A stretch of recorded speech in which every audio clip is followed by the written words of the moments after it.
Hello friends, आज हम लोग पढ़ेंगे नेक्स्ट चैप्टर। नेक्स्ट चैप्टर हमारा क्या है? एक्सपोनेंट।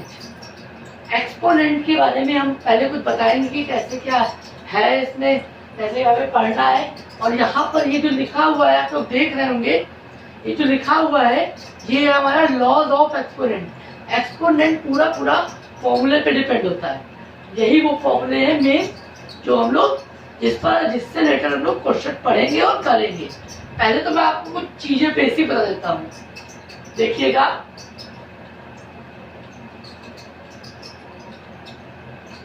ये मैंने क्या लिखा? a की पावर 3। इसमें a को हम लोग बेस कहते हैं। क्या कहते हैं? बेस। और जो ऊपर लिखा होता है उसे कहते हैं पावर। क्या कहते हैं? पावर। तो ये बेस हो गया नीचे वाला, और जो ऊपर लिखा है वो क्या हो गया? पावर। ठीक है, ये बात आप लोग को समझ में आ गई होगी। एक्सपोनेंट में सबसे पहले यही होता है। ठीक है, इसको जानो पहले। ये पावर है और ये क्या है? बेस। जो चीज लिखी होती है उसे बेस कहते हैं, और जिसके ऊपर लिखी होती है जो चीज उसे पावर कहते हैं। ओके, आप लोगों से रिक्वेस्ट है कि मेरे इस चैनल को सब्सक्राइब जरूर करिए, ज्यादा से ज्यादा अपने फ्रेंड सर्किल में शेयर करिए, ताकि मैं और आप लोग के लिए अच्छी अच्छी वीडियोस बना सकूं। ठीक है, ओके।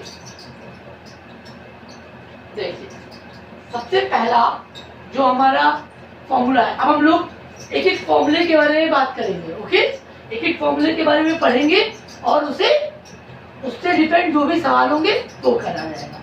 ओके, देखिए पहला जो फॉर्मूला है वो क्या है? a अपॉन b की power m into a upon b की power n equal to a upon b की पावर m प्लस n। देखिए, a अपॉन b पूरा पूरा क्या है? बेस है। a अपॉन b बेस है हमारा। यहाँ पे भी a अपॉन b बेस है। ओके, देखो बेस इन दोनों में बेस क्या है? सेम है ना। और बेस किसमें है? मल्टीप्लाई में। देन जब बेस सेम होगा और मल्टीप्लाई में होगा तो उनकी पावर्स क्या हो जाएंगी? प्लस हो जाएंगी। क्या हो जाएंगी? प्लस हो जाएंगी। Any doubt? वैसे तो कोई डाउट होगा भी तो आप लोग ऐसे भी पूछ सकते हो, कोई बात नहीं। अगर कोई डाउट है भी तो आप लोग कमेंट में पूछिए। ठीक है, ये हमारा बेस है a अपॉन बी, यहाँ पे भी यही बेस है, और ये हमारी पावर है दोनों की। जब बेस सेम होगा और मल्टीप्लाई में होगा तो पावर क्या हो जाएंगी? प्लस। ओके, इसका एक एग्जांपल देखो। Example 2 upon 3 power 4 plus 2 upon 3, यहाँ पे प्लस नहीं होगा, सॉरी, यहाँ पे क्या होगा? मल्टीप्लाई। 2 अपॉन 3 की पावर 4, 2 अपॉन 3 की पावर 5। अब देखो दोनों का बेस सेम है ना, आप लोग देख रहे होंगे दोनों का बेस सेम है, तो पावर्स क्या हो जाएंगी? और दोनों का बेस सेम है और क्या है? मल्टीप्लाई में है दोनों, तो पावर्स क्या हो जाएंगे बेटा? प्लस हो जाएंगे। O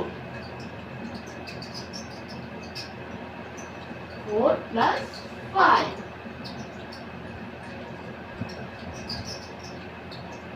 two upon 3 power 4 plus 5। तब हम लोग सिर्फ एक बार बेस लिखेंगे, दो बार नहीं लिखेंगे, क्योंकि दोनों का बेस तो एक ही है ना। इसको एक बार लिख दिया और दोनों की पावर को उसी के ऊपर प्लस कर दिया। और यहाँ पर कितना है? 2 अपॉन 3 की पावर 9। अगर वो कहता है कि वैल्यू निकालो तो हम लोग 2 अपॉन 3 को 9 बार मल्टीप्लाई कर सॉल्व कर देंगे। 2 upon 3 into 2 upon 3 into 2 upon 3 last तक सॉल्व करते चले जाएंगे। मैं उम्मीद करता हूँ आपको पहला वाला समझ में आ गया होगा। अब हम लोग सेकेंड वाले की बात करते हैं। ठीक है, जस्ट अ मिनट। बेटा किसी को भी कुछ भी समझ में नहीं आता है आप लोग मुझसे पूछ सकते हैं कमेंट से। ओके, रेशनल नंबर चैप्टर मैंने पूरा पढ़ा दिया है आपको, एक टॉपिक पढ़ा दिया है। जिसका भी छूट गया हो वो मेरे पुराने वीडियो देख सकता है।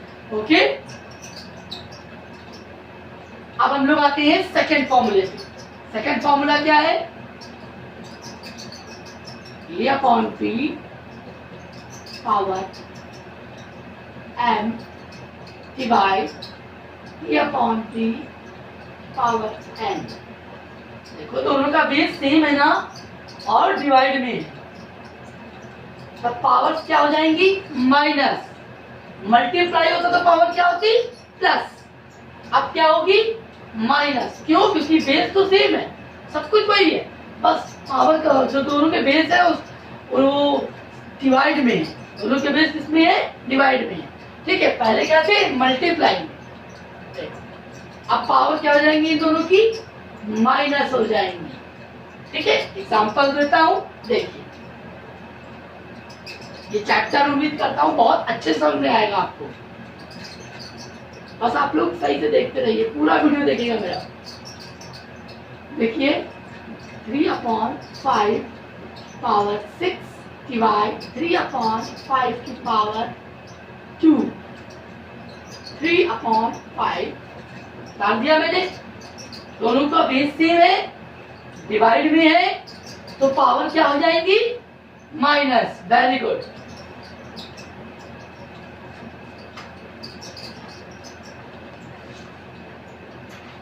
सबको समझ में आ गया होगा, ये बहुत इजी है। अगर आप लोग थोड़ा सा ध्यान दे देंगे, मेरे वीडियो को पूरा सही से देखेंगे, तो आप लोग को एकदम एग्जैक्ट समझ में आएगा। अब हम लोग चलते हैं थर्ड फॉर्मूले पर। ओके, इतने अगर आपने फॉर्मूले, जितने मैं ये फॉर्मूले मैंने आपको पढ़ा दिए और आपने समझ लिए, आई श्योर कि आप लोग पूरा पूरा एक्सपोनेंट चैप्टर अपने आप कर सकते हैं विदाउट किसी की हेल्प। ओके, थर्ड वाला फॉर्मूला हमारा क्या है, दिख रहा है सभी को, a अपॉन p की पावर m की power n, power to the power. Okay, a upon b की पावर m की पावर n, मतलब पावर के ऊपर पावर है, बेस तो एक ही है लेकिन पावर कितनी है हमारी 2, पावर के ऊपर पावर है। जब भी ऐसा क्वेश्चन आए पावर के ऊपर पावर है, कुछ नहीं करना है, बस उन्हीं पावरों को आपस में मल्टीप्लाई कर दो। देखो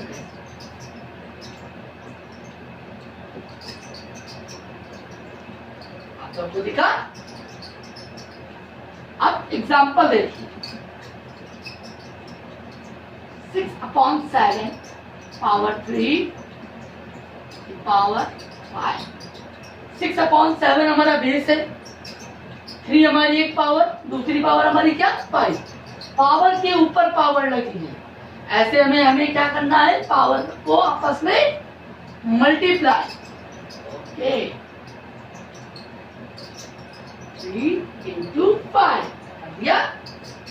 अब क्या करना है हमें, 6/7 3 5 जा 15, दिख रहा है बच्चों, 3 5 जा 15। फिर तो समझ लो, जब भी हमारी पावर की पावर होंगी तो आपस में पावर क्या हो जाएंगी, मल्टीप्लाई हो जाएंगी। ओके, ये फॉर्मूला भी आप लोग को समझ में आ गया होगा, इसीलिए मैं एक एक क्वेश्चन ठीक करके समझा रहा हूँ आपको। ओके, देखिए नेक्स्ट फॉर्मूला देखिए।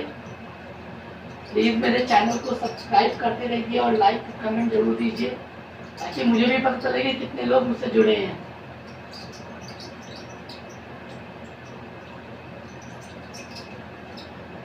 आप लोग को किसी भी तरह की प्रॉब्लम हो रही है मेरे वीडियो में, समझ में नहीं आ रहा है, कुछ भी समझ में नहीं आ रहा, तो प्लीज मुझे बताइए, मैं उसको इम्प्रूव करूँ।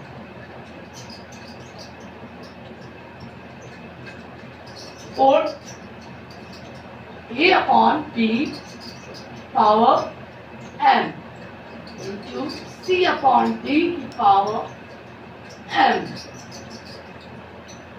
इसमें तुम्हें क्या चीज, आप लोग को इसमें क्या चीज अलग दिख रही है? यस, इस बार बेस दोनों का क्या है, अलग है, और पावर क्या है दोनों की सेम है। जब बेस अलग होगा और पावर सेम होगी तब क्या होगा, ना प्लस होगा ना माइनस होगा। देखो क्या होगा, अब हमारा जो बेस है, दोनों बेस को हम एक साथ लिख लेंगे एक ही ब्रैकेट के अंदर। मैंने क्या किया, दोनों बेस को एक साथ लिख दिया एक ही ब्रैकेट के अंदर। उसके बाद जो पावर सेम थी उसको हमने ऊपर एक बार उतार दी। दिख रहा है आप लोग को? ठीक है, मैं एग्जांपल देता हूं और अच्छे से समझ में आएगा, देखना बेटा। 2/3 into 6/8। देखिए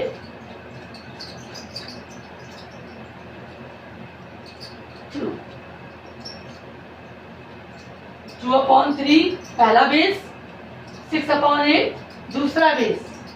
दिख रहा है आप लोग को? 2/3 पहला बेस, 6/8 दूसरा बेस। लेकिन इन दोनों में सेम चीज क्या है?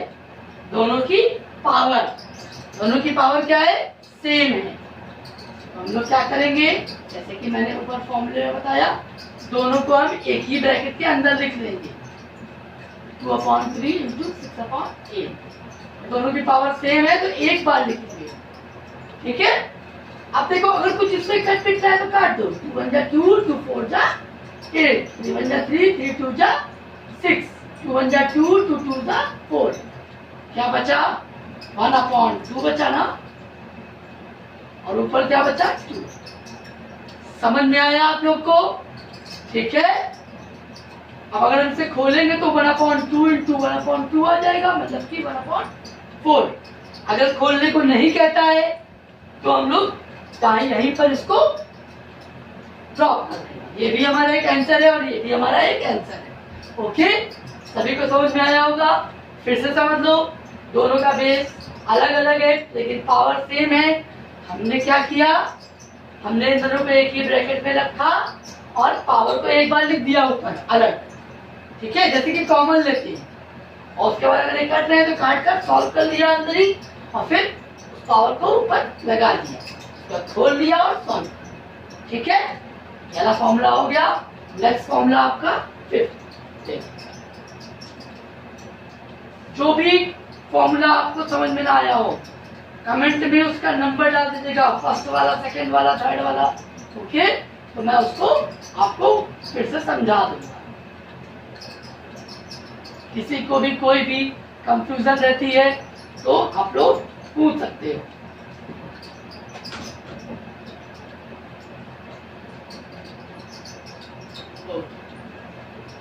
फिफ्थ वाले फॉर्मूले की हम लोग बात करते हैं। फिफ्थ वाला क्या फॉर्मूला है? A/B की पावर माइनस है। देखो बेस हमारा माइनस में नहीं है, पावर हमारा माइनस में। ध्यान रखना, जब बेस माइनस में हो या ना हो, अगर पावर माइनस में है तो चेंजेस जरूर होंगे।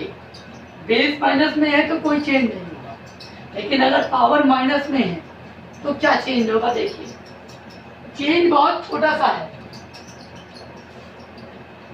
V/A पावर प्लस है।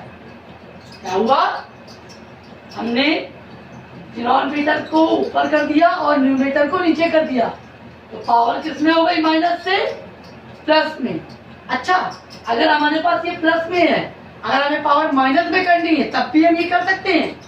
इसको नीचे ले जाए, इसको ऊपर ले जाए, तो ऑटोमेटिक ये पावर किसमें हो जाएगी? माइनस में। समझ में आ रहा है? देखो एग्जाम्पल,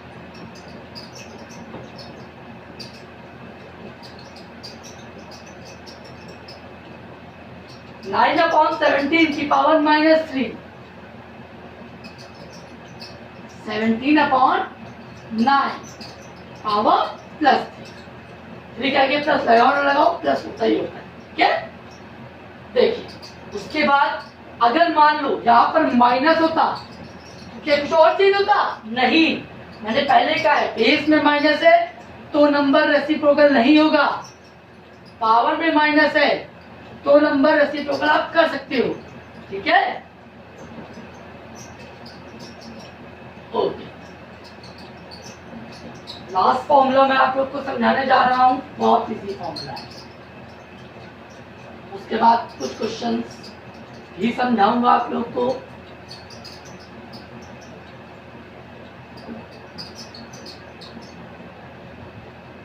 कल भी मैं इसी टॉपिक पे बात करूंगा, एक्सपोनेंट पे। कल मैं आप लोग के सामने एक्सपोनेंट की कुछ क्वेश्चंस लेके आऊंगा। ठीक है, क्योंकि जरूरी नहीं है कि कुछ क्वेश्चन इसमें एक्सरसाइज में ऐसे भी होते हैं जो एकदम अलग होते हैं। फॉर्मूला तो अप्लाई होता है, बट कहाँ पर कैसे क्या फॉर्मूला अप्लाई करना है उसको भी मैं आपको बताऊंगा क्वेश्चंस करके। ओके, पहले तो आप लास्ट वाला फॉर्मूला देखिए। लास्ट वाला फॉर्मूला क्या है देखिए, a/b पावर 0। बेस की पावर अगर 0 हो जाए, बेस हमारा नंबर हो सकता है, वेरिएबल हो सकता है, नंबर में भी नेचुरल नंबर हो सकता है, whole number, integer, rational.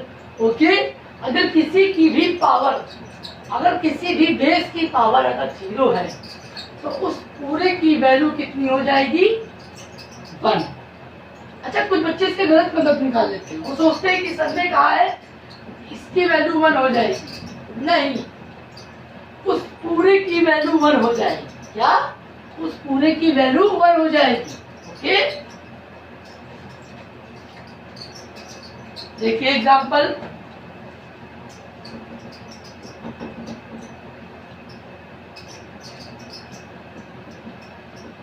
Three upon 5 ये बेस है, इसकी पावर कितनी है? 0। Very good.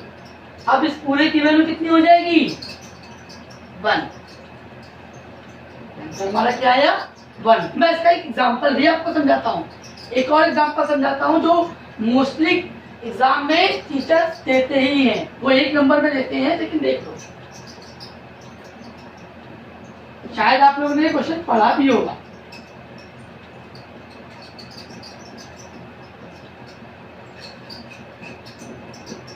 कहेंगे find the values. Okay, find value. कैसे वैल्यू फाइंड करेंगे? स्पेस की, इस पूरे बेस की पावर कितनी है? 0 ना, इसकी वैल्यू कितनी है? 1। इस पूरे बेस की पावर कितनी है? 0, इसकी वैल्यू कितनी हुई? 1। इस पूरे बेस की पावर कितनी है? 0, इसकी वैल्यू कितनी हुई? 1। 1 + 1 + 1 सबको आता होगा 3। ये मेरा 3 छोटा वो लग रहा होगा आप लोग, लेकिन मैंने डिजाइन थोड़ा बना दिया है। ओके, ठीक है। अब यहीं पे मैं अपनी क्लास खत्म करता हूँ और मैं कल आप लोग के सामने इसी के क्वेश्चंस लेके आऊंगा, कैसे कैसे टाइप के क्वेश्चंस आते हैं। ओके, प्लीज मेरे चैनल को सब्सक्राइब करिए, ज्यादा से ज्यादा अपने फ्रेंड्स में दीजिए, ठीक है, ताकि मैं और आप लोग के लिए क्वेश्चंस ला सकूं, चैप्टर पढ़ा सकूं आप लोग। ठीक है, ओके।